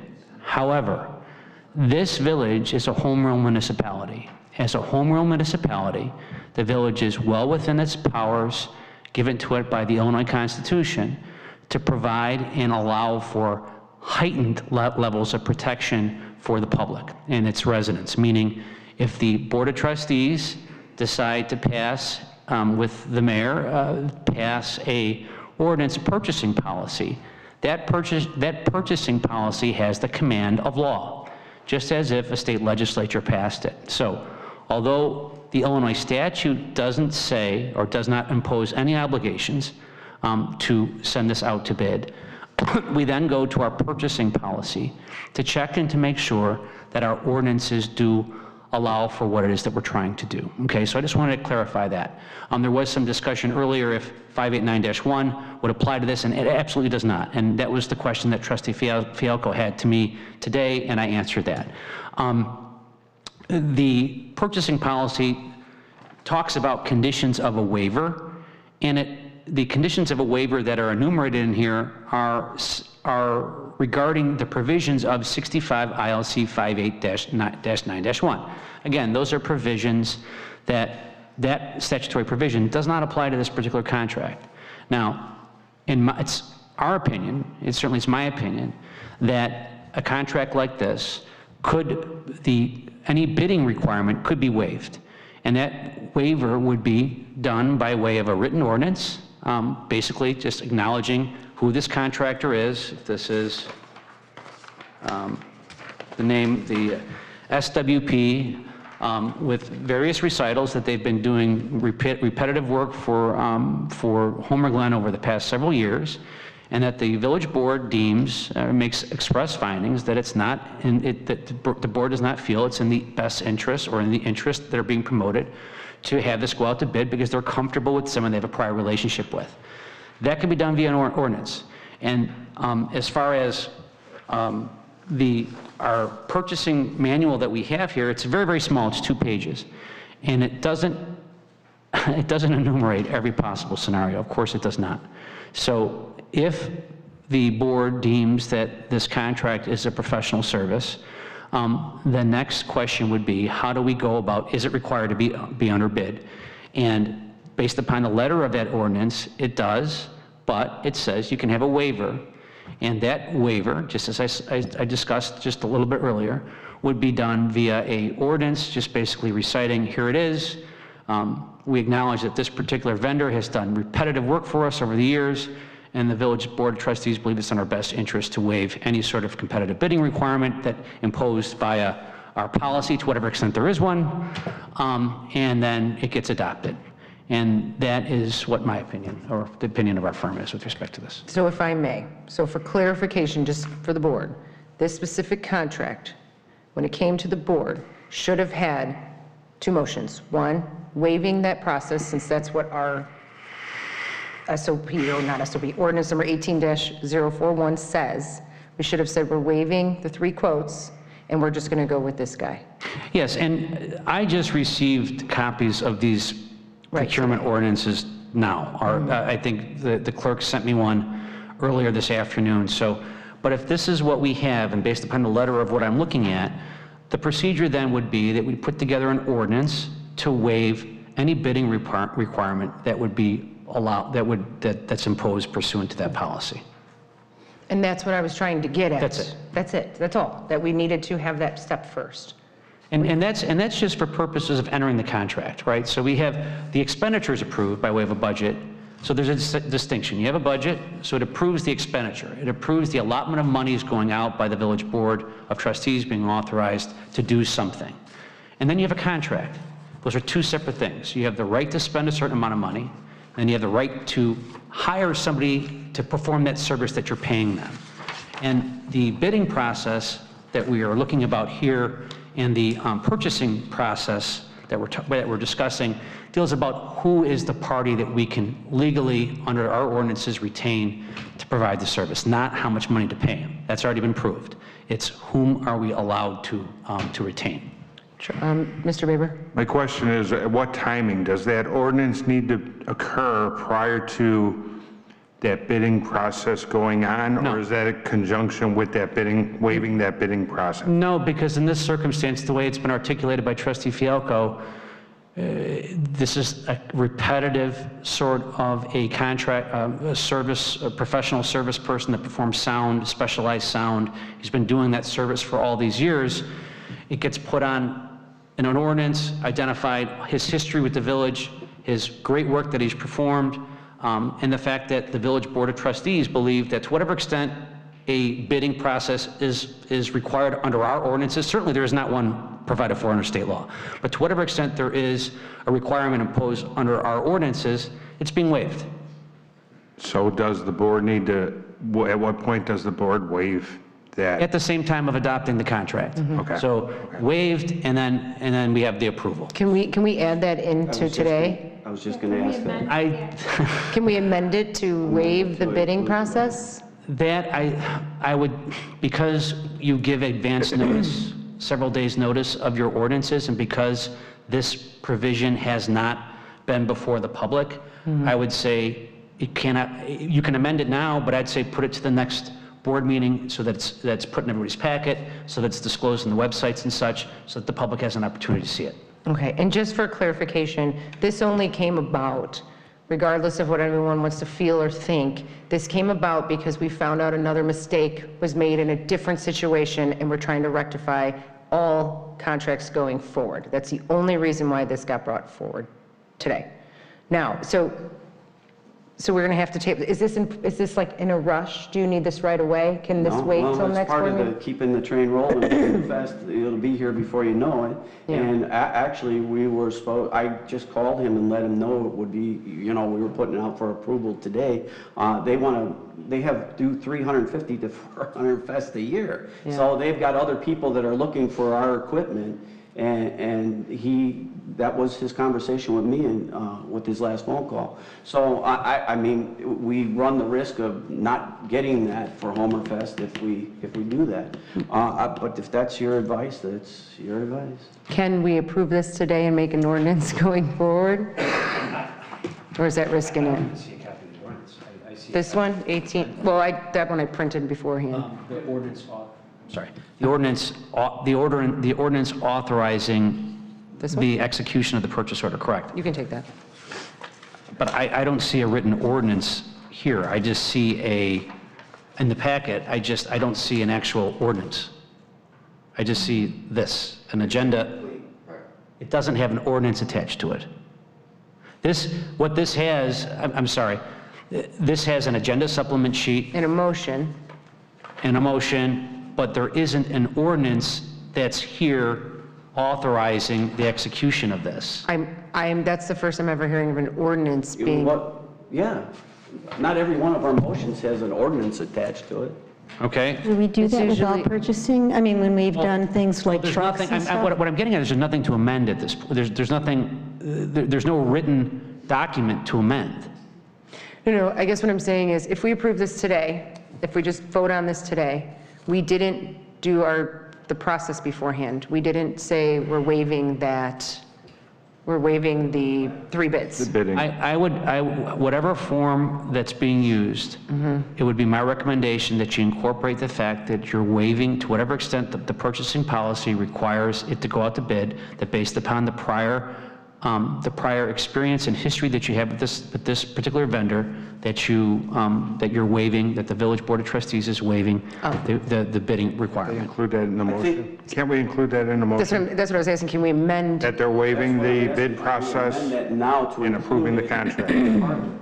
Yes, you can, but the question becomes, is there proper notice that's being given to the public for the purposes of weighing in on it, is what I'm saying.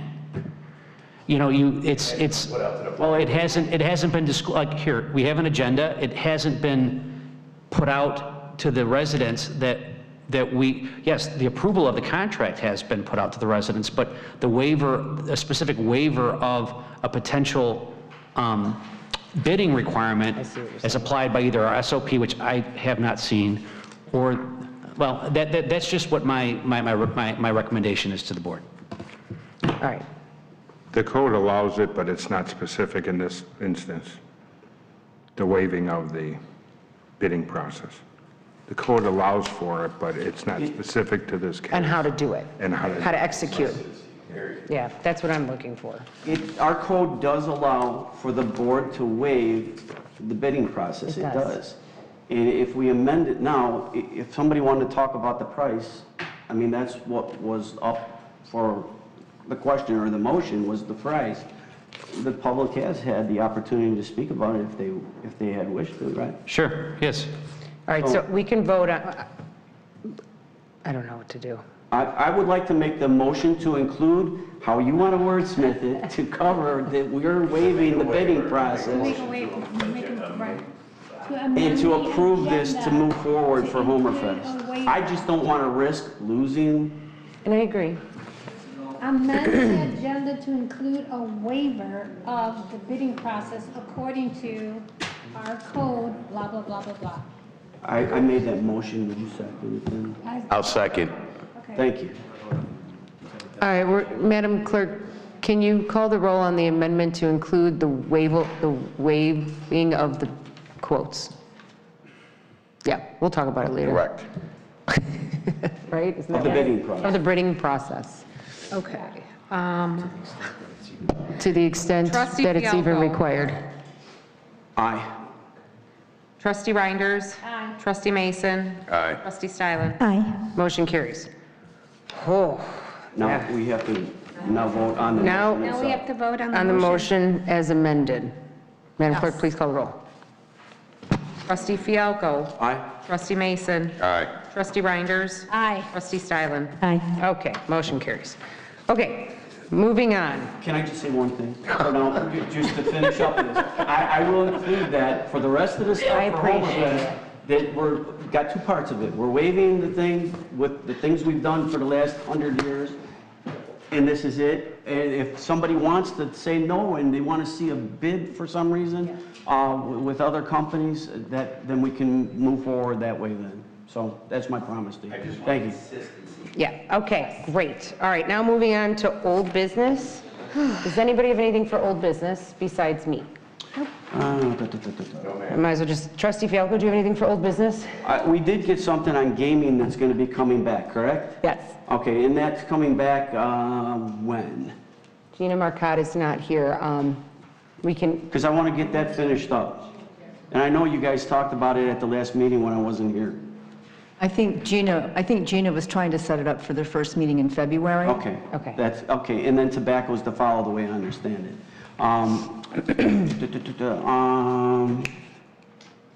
That would be it for me, under old business. all right, new business? Do you have anything for new business? No, well, as far as local 150, do we have any updates on that? Or you That wanna would be executive session. keep that to executive session? Okay, that's it Okay. for me then. Anybody else? Okay, so I've got a couple of things. Well, first of all, our next meeting's Valentine's Day. Make sure you wear red. It's Heart Month too, so make sure everybody wears red. I do want to talk a little bit about 143rd Street. So I understand that Joe, myself, Melissa, Brett, I believe was there as well.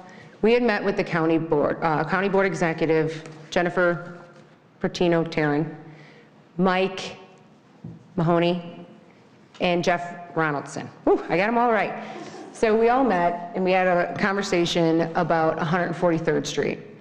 So I'd like to make it very clear that the discussions that we have are about how to proceed with 143rd. Obviously, our residents don't want to see the expansion to 4 lanes with a turn lane and curbs. So Trustee Fialko, Trustee Stylen, Joe, Melissa have all been to, and myself, have been to the county meetings. We've addressed our concerns and we move forward.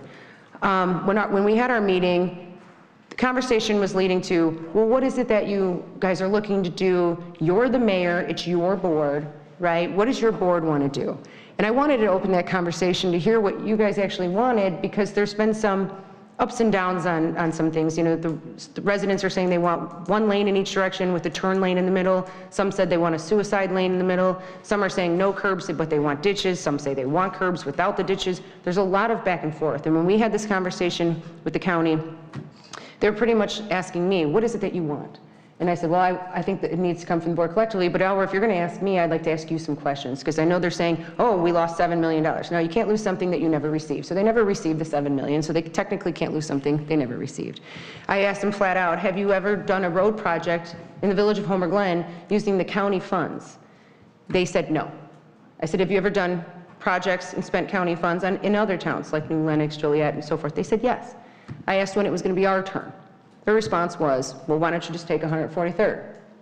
And I said, we're not in the business of just taking other people's problems. We already took one problem off your hand. I think it's time to, help us out. Where this comes into problem for me is that we're doing a lot of work behind the scenes with the county to do things maturely, to do things collectively, to do things professionally. And what really bothers me is that I reached out to County Board member Steve Balich about this road and how he can help us and make this stop. And I appreciate him very much so, because he was like, yes, let's do this. Let's stop this road. So keep continuing on, right? I doing my due diligence, and I found it so strange that he is hosting meetings with the township and the county on matters that pertain to the village. This road is not in the jurisdiction of the township, this portion that they're talking about. There is a small section of the 143rd that is in the township, but that's already been expanded. I do feel if the township board had an issue about the expansion of the road that they do so now, they should have had that argument back when that road, their portion of the road was being expanded. This is our problem, not the township's. So as him wearing the county hat, I greatly appreciate his help and due diligence in getting those county board members to hear us. But when he flips that hat to the supervisor and he's rallying up troops, and what I find is campaign material to send out to residents that the taxpayers pay for, is very upsetting to me. And then I'll go a little further, and there was 9 county board meetings on this road, 9. Mr. Balich voted for every single one. Voted 9 times in favor of this. I have every resolution here. The last date that he actually voted for this was March of 23. My phone call to him was May of 23. Now, I understand that people can have a change of heart, and people can understand and say, you know what, I voted on something that I probably shouldn't have, and I've done that many of times. But now to host meetings without including our board in this manner is kind of hurtful. It's kind of, why? Why are you doing this? If you're going to hold a meeting that has nothing to do with you, you should be including the board members that it does matter to, and that do have a say. This is Hadley, Parker, Shai Bloom all over again, and I refuse to go down that path again. We've had to have separate side meetings. I've been to 3 side meetings outside of this boardroom with residents all rallied up because you were there. We've had meetings because misinformation was being given. I think it's important that this board makes a decision on what our path is moving forward with this road, what we want, and how we want to do it. My flat out suggestion, and Melissa actually laughed at me on the way out. She said, I can't believe you said that many times. They asked me flat out what I wanted. I said 1 lane in each direction with a turn lane in the middle and curbs. Because if you put curbs in, the ditches don't take so much of the landowner's land. If you put the ditches in, it takes up just about the same amount as it would if there was 4 lanes. So I would like to hear from the board on what they want to do going forward, or if you even had time to look into it. Trustee Fialco, do you want to go first? Sure. I'm not happy about it. I'm a taxpayer. I'm not happy with the this. curbs, that's the first time I've heard the curbs being discussed, and I think that's a good idea. That would increase the cost a little bit more because that would then include sewers for drainage within those curbs. As far as I would understand, that's the reason you want to get rid of the swale and the thing on the side of the road. That makes sense to me. And then that would be the least amount of impact. It would be the least amount of impact on those properties that run parallel to 143rd Street. I see what you're talking about.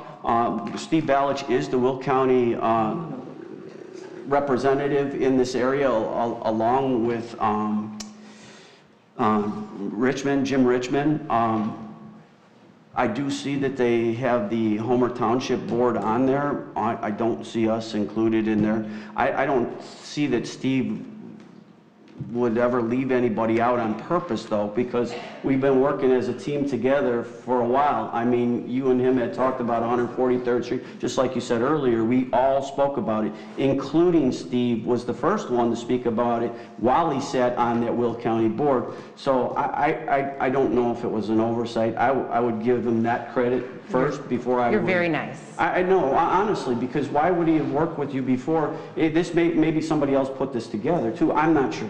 But I think we should be included in this conversation, and we should all be there for this. I think it's very important that we do. The conversation that I have not heard one person speak in favor of widening 143rd Street now that 159th Street has been taken care of. When they were doing the studies before, it was when 143rd Street and 159th Street were not completed yet. Now that they've completed 159th Street, it only makes sense that we don't need all this truck traffic on 143rd Street. We don't need our residents impacted by eminent domain and taking property away from them.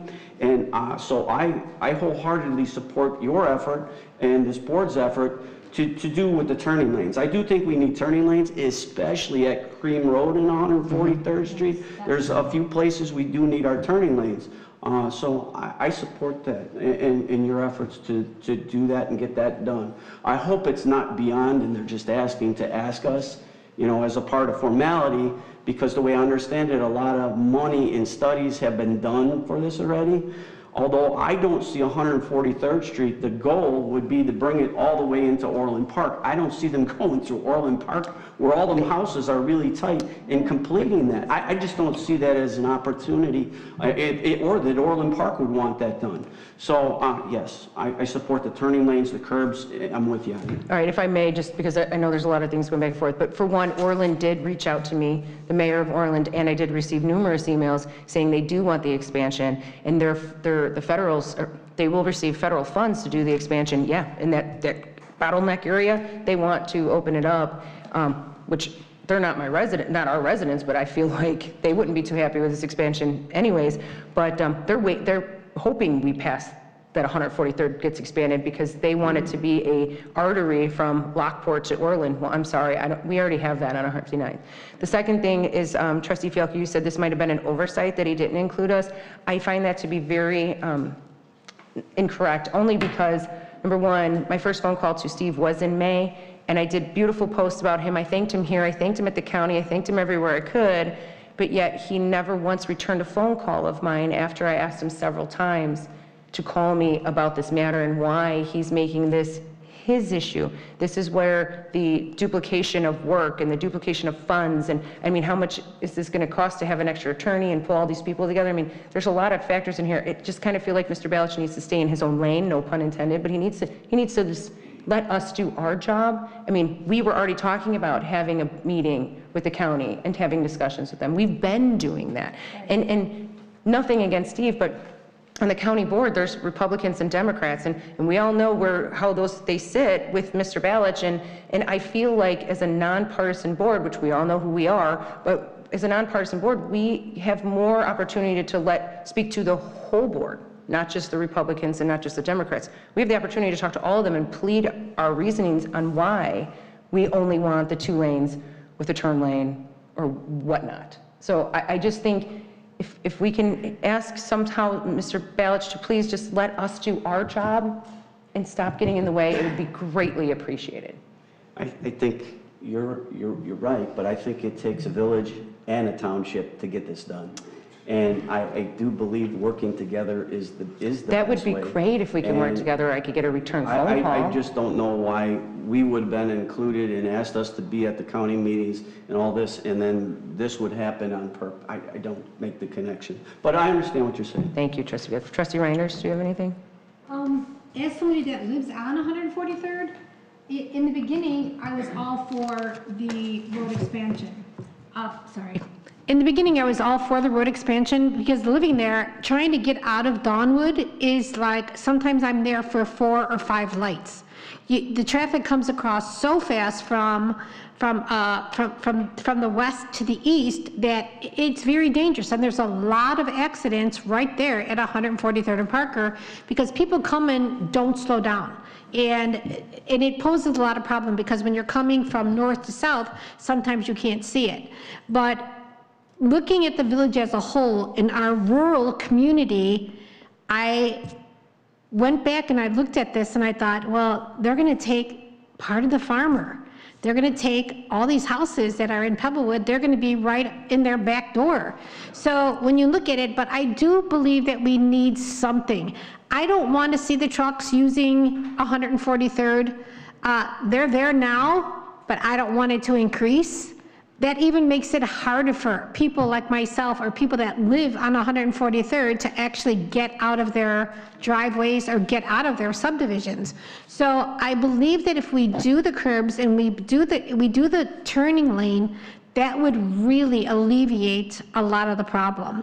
But we have to have a turning lane there. It's crazy. It really is. I mean, I know that times like I've been late to get to deliveries. I've been late to get to other appointments because I can't get out my driveway. So I really do believe that we need to put the turning lane in and the curbs in, but keep our rural charm of our area and keep the trucks off of 143rd. Trustee Stylen? Yeah, I'd like to keep our area as rural as possible.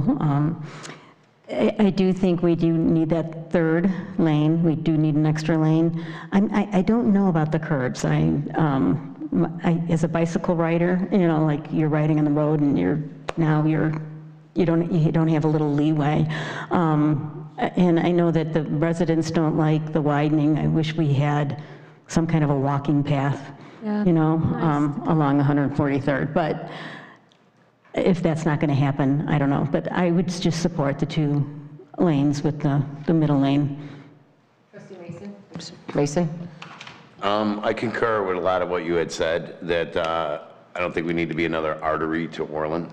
I do believe there needs to be some improvements, but I think it needs to be the least amount of encroachment as possible. So I think a lane in each direction and the turning lanes is probably the most feasible option. I also agree with you with the township doesn't have to duplicate the efforts, and I do believe that we're not invited on purpose on those types of scenarios, and we could definitely tell who that political piece was put out by checking the spelling. So just so you know, there was some questions brought up about the turn lane. So I did not know. I was under the impression the turn lane was one left-hand turn lane because that big long stretch is pretty much everything just on the left. But I was made aware that there's a thing called the suicide lane, where there's a turn lane where you could either turn right or left, and it's just like a lane in the middle. Would you guys prefer to see a turn? The only reason why I'm asking is because we're gonna move forward and keep talking to the county. And in fact, they just called me the other day to say, hey, do you have any updates? And they also called me about this meeting and their feelings about it as well. So I would like to go back to them and say, look, the board had a discussion. This is what we're looking for, because then in that meeting, they said that they could not receive federal funding if it was not up to IDOT standards, which is the 4 lanes in the center lane. So I said, well, hey, you've never thrown a few bucks our way. You know, it's time. Come on, it's time to throw some money our way as you did for other towns. So they would like to look at what a cost analysis would be, but I need to know specifics so we can get this moving. Do we want a suicide lane, or do we just want one left turn lane, or do we want curbs or ditches? And now the curbs help save the residents' land. So when I asked him, what's the worst case scenario, and I forgot what he said. At first he said 60 feet, and I was like, you're taking 60 feet of someone's land, and then it ended up being like 20 feet or something, or 30. And he said, well, if we put the curbs in, you're really only saving, if you put the ditches in, you're really only saving a few feet of land. But if you put the curbs in, it would save more. So I said curbs, even though it doesn't give that complete rural feel, but I grew up in Saddlebrook. Just today, I had 2 residents calling me at 6 o'clock in the morning because they pulled out of Saddlebrook and it was so icy, no offense, Mr. Woods, but it was icy at 6 o'clock in the morning, and they pulled out and they ended up going in the ditch across the way and into the real ditch across the way, and then the other one went into the other ditch. So I don't know if curbs will actually stop something like that, but I think a curb would be better than sufficient ditches, because you also have to remember, if you have the turn lane, it will help people doing that side pass on the side, which also causes lots of accidents. And they did say that they were going to look into where those accidents always happen, Cream Road. They were going to look at that site plan there. So that was one thing on top of my list. So I really want to get back to them and say, this is what the village would like to move forward on. I would say curbs for sure, because again, less encroachment. And you two both live right there. Yeah. So you guys would be the best as far as the suicide lane or the turn lane, you know, scenario. I seldomly travel through there. The thoughts I had on the suicide lane was it would only matter on the areas where there is a right or left. Well, they'd always be making the left, right? Yeah. So, but the left, depending on what direction you're coming, I guess, right? So there's not that whole long stretch, like when you pass, you know, Old Oaks, Pebble Creek, Saddlebrook, all the way until you get to Cream. There's really only things on the residents on the left until you get to Cream, then some are on the right. There's like some hidden driveways, and then I think it's Oak Street or Elm Street or whatever, and then it goes into La La Land. There's going to need to be re-engineering and look at all the access points along 143rd. I think that's going to make a difference when you got deceleration lanes going into some of them, like Pebble Creek now has got a decel lane on the right-hand side coming from the west. You got certain subdivisions that have those, some that don't. Saddlebrook does not. They could probably use a decel lane coming into Saddlebrook. So it's going to be a re-engineering. I believe the county had spent $600,000 on the preliminary engineering as it is right now. But basically, you're probably looking at re-engineering for that whole stretch that we're talking about. Yeah, so that's pretty much what they said to us is, that's going to cost some money. And, I said, well, it's not going to cost $7 million. So at least we're saving the taxpayers one way or the other on that number. So what do you guys think? Oh, and then they talked about a light at Cream. That's in the current plans. Yeah. And that's definitely needed, and probably some elevation changes along Cedar Road, where we got that hill by the Gatz's property, right at Cedar and Dixon over there, because that's a bad sightline issue over there.